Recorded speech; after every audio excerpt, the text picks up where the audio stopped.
we call it the dead left butterfly. So, if the wings are open, they are so attractive. So, madali lang mahalata. But kung mayroong ibon na gustong magkain, ano ba mas mabilis? Ang ibon o ang paro-paro? Ibon. Paro-paro. Paro-paro? Kung mas mabilis ang paro-paro, hindi sila mahuli.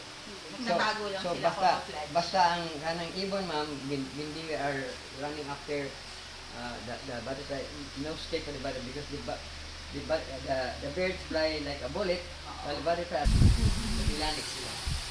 Saka lang po, kay yung every time, magpunta yung before, 2 years ago, yung mga mother-in-law, yung mga kapatid ng kanilang husband, halos na mag-lukit sila, parang na-brown sila. Sa mga pieces. Ito kami mag-ikan. Yung mga, bakit gusto mag-vitamin? Baliktad. Hindi yun maganda. Kay the darker you are, the sicker you are from the sun.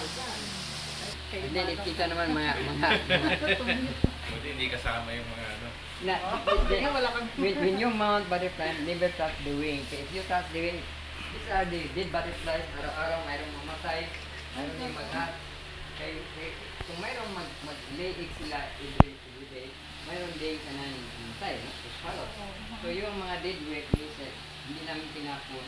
Kaya Papa became popular because of this.